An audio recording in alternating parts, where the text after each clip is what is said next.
Brought to you by V-Guard. काँग्रेसचे प्रदेशाध्यक्ष नाना पटोले काल अकोल्याच्या दौऱ्यावर होते। या दौऱ्यादरम्यान एका कार्यकर्त्यांनी त्यांचे पाय धुतल्याचा व्हिडिओ जो आहे तो व्हायरल झालेला आहे आणि त्यानंतर आता भाजप आक्रमक झाली। आपल्या सोबत बोलण्यासाठी भाजपचे खासदार आहेत डॉक्टर अनिल बोंडे। सर, काय सांगणार? एक व्हिडिओ व्हायरल झाला आहे नाना पटोलेंचा, एक कार्यकर्ता त्यांचे पाय धुतात, कसं पाहता या व्हिडिओकडे?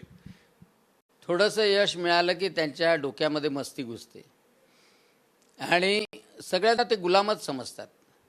स्वतःचे कोणाच्या पायाला चिखल लागला तर तो पाय धुवून घेईल, पण यांनी कार्यकर्त्याकडून पाय धुवून घेतले, म्हणजे त्याला मनाई नाही केली, वरून हसूनही राहिला।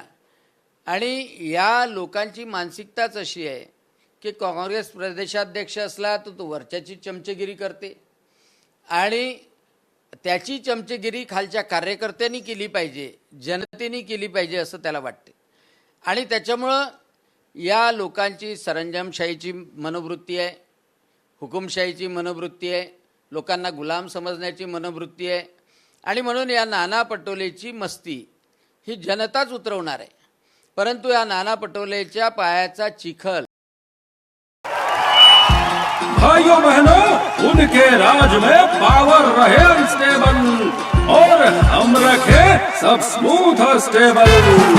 हमारा नेता कैसा हो जो स्टेबल पावर दे वैसा हो। अब की बार V-Guard AC स्टेबलाइजर का चमत्कार। कार्यकर्ता धुतो। काँग्रेसचे प्रदेशाध्यक्ष नाना पटोले काल अकोल्याच्या दौऱ्यावर होते। या दौऱ्यादरम्यान एका कार्यकर्त्यांनी त्यांचे पाय धुतल्याचा व्हिडिओ जो आहे तो व्हायरल झालेला आहे आणि त्यानंतर आता भाजप आक्रमक झाली। आपल्या सोबत बोलण्यासाठी भाजपचे खासदार आहेत डॉक्टर अनिल बोंडे। सर, काय सांगणार? एक व्हिडिओ व्हायरल झाला आहे नाना पटोलेंचा, एक कार्यकर्ता त्यांचे पाय धुतात, कसं पाहता या व्हिडिओकडे? थोडंसं यश मिळालं की त्यांच्या डोक्यामध्ये मस्ती घुसते आणि सगळ्यांना ते गुलामच समजतात। स्वतःचे कोणाच्या पायाला चिखल लागला तर तो पाय धुवून घेईल, पण यांनी कार्यकर्त्याकडून पाय धुवून घेतले, म्हणजे त्याला मनाई नाही केली, वरून हसूनही राहिला। आणि या लोकांची मानसिकताच अशी आहे की काँग्रेस प्रदेशाध्यक्ष असला तर तो वरच्याची चमचेगिरी करते आणि त्याची चमचेगिरी खालच्या कार्यकर्त्यांनी केली पाहिजे, जनतेने केली पाहिजे असं त्याला वाटते।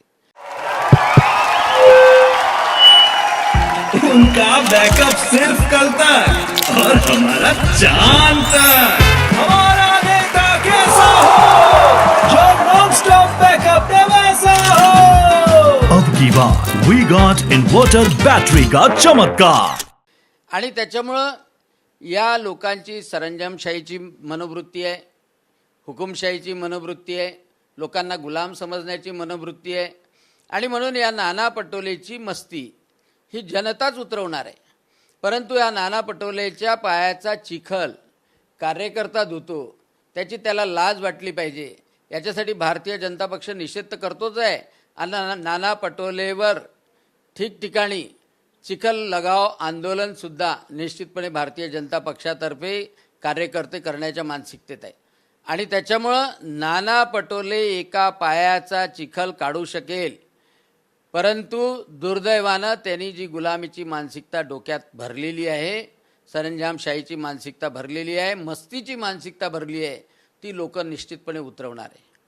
लोकसभा निवडणुकीचा निकाल लागलेला आहे आणि काल भाजपच्या आमदारांची बैठक पुण्यामध्ये झाली। त्यांचं म्हणणं पडलं की अजित पवारांना सोबत घेतल्यामुळं फटका बसलेला आहे, महायुतीत अजित पवार नको अशी भूमिका भाजपच्या काही आमदारांनी केली। दुसरीकडे जे मुखपत्र आहेत RSSचे त्यात देखील म्हटलं की अजित पवारांमुळे फटका बसलेला आहे। कसं पाहता आमदारांच्या या भूमिका?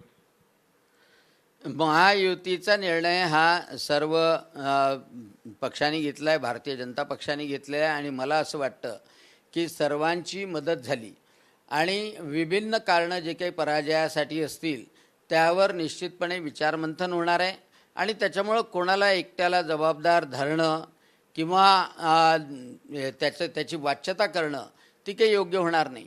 आणि जे काही कारणं असतील ते कारणं, जे कोणते कारणं असतील ते कारणावर विचारमंथन करून निश्चितपणे त्यावर उपाययोजना करता येतील, समन्वय निश्चितपणे वाढवता येईल असं मला वाटतं। ज्या पद्धतीनं आता भाजपच्या काही आमदारांनी म्हटलेलं आहे की अजित पवार युतीमध्ये नको, त्यावर बच्चू कडूंनी प्रतिक्रिया दिलेली आहे। एकनाथ शिंदे यांना शह देण्यासाठी जे आहे ते महायुतीत अजित पवारांना घेतले, परंतु तो डाव त्यांच्यावर भाजपवर उलटला असं म्हणतात। बच्चू कडू सुद्धा महायुतीतच होते आहेत आणि त्यांनी सुद्धा काय केलं हे सगळ्यांना माहीत आहे आणि त्याच्यामुळं बच्चू कडूंनी आपलं स्वतःचं पाहावं, दुसऱ्याला काही मला असं वाटतं की दुसऱ्याला काही ॲडवाईस करू नये. रवी राणांनी आरोप केला की बच्चू कडूंनी या ठिकाणी काम केलं नाही, खेडी खेळलेल्या आहेत महायुतीत अमरावती लोकसभा मतदार. रवी राणा काय बोलतो त्याच्यासाठी मी उत्तर देऊ शकत नाही आणि ते त्यांचं परस्पर जे आहे ते स्वतः पाहून घेतील. एक शेवटला प्रश्न, भाजपकडनं जे आहेत ते उज्ज्वल निकम रिंगणात होते निवडणुकीच्या, परंतु ते पराभूत झाले. पुन्हा त्यांना सरकारी वकील म्हणून जे आहे ते त्यांची नियुक्ती होणार आहे. यावर आता काँग्रेसनं आणि नाना पटोलेंनी देखील टीका केलेली आहे. भाजपचे उमेदवार सरकारी वकील कसे होऊ शकतात? निश्चितपणे सर्व जनतेला, महाराष्ट्रातल्या जनतेला माहीत आहे की उज्ज्वल निकम अतिशय निष्णात वकील आहे आणि हिंगणघाटची घटना असो, अमरावतीमधली मुलगी झाल्याची घटना असो, जनतेने अनेक वेळा मागणी केलेली आहे की सरकारी वकील म्हणून उज्ज्वल निकमच असले पाहिजे. आणि कोणी राजकारणात एखाद्या विचाराचा असेल, ती निवडणूक लढवत असेल, पण त्याचं कौशल्य काही वाया जात नाही. म्हणजे एखादा डॉक्टर असला तर त्या डॉक्टराचं कौशल्य काही वाया जात नाही आणि त्यामुळं शासनाला जर योग्य वकील पाहिजे असेल शासनाची बाजू मांडण्याकरता, तर निश्चितपणे शासनाने तो प्रस्ताव दिला असेल तर काँग्रेस आणि राष्ट्रवादीच्या पोटात दुखायला काही हरकत नाही, काही गरज नाही. हरकत नाही म्हणण्यापेक्षा गरज नाही, त्यांच्या पोटात दुखायची गरज नाही. उलट चांगला वकील नेमण्यात येतो आहे सरकारी वकील म्हणून, तर निश्चितपणे त्यांनी स्वागत करायला पाहिजे. तुम्ही म्हटलं की बच्चू कडू महायुतीत आहे, यावर तुम्ही प्रश्नचिन्ह निर्माण केलेलं आहेत. सप्टेंबरमध्ये बच्चू कडू निर्णय घेणार आहेत महाविकास आघाडीसोबत जायचं की महायुतीत लढायचं किंवा मग स्वतंत्र प्रहार करणार आहे. कसं पाहताय बच्चू कडूंच्या भूमिकेकडे? त्यांच्या निर्णयाकडे काय पाहायचं आहे, ते निर्णय घेतील त्याच्याप्रमाणे ते वागतील. आताही लोकसभेमध्ये त्यांनी निर्णय घेतला तर ते कोणी काही थांबू शकलं का? त्याच्यामुळं ते स्वतंत्र पक्षाचे आहे, त्यांच्या निर्णयाकडे आम्ही पाहण्याचा प्रश्नच येत नाही. आम्ही भारतीय जनता पक्ष म्हणून ताकदीने विधानसभेच्या निवडणुकीमध्ये महायुती म्हणून समोर जाऊ आणि पुन्हा या महाराष्ट्राच्या विधानसभेमध्ये महायुतीचं सरकार निश्चित येईल. पूर्ण मेहनत करू. काही चुका झाल्या असतील त्या करेक्ट करता येतील, त्या दुरुस्त करता येतील, कार्यकर्त्यांशी पुन्हा संवाद साधता येईल, अजून संघटनात्मक बांधणी अधिक मजबूत करता येईल. काही निवडणुकीच्या दरम्यान अनेक लोकांचे नावं नव्हते, ते नावं इन्क्लूड करता येतील आणि त्या उपाययोजना आम्ही शांततेने संघटनात्मक पातळीवर करतोय.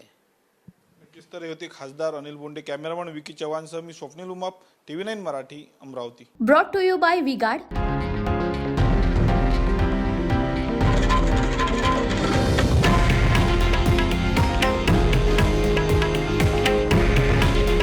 हे आहे देशातील नंबर 1 न्यूज नेटवर्क आणि आपण पाहत आहात TV9 मराठी.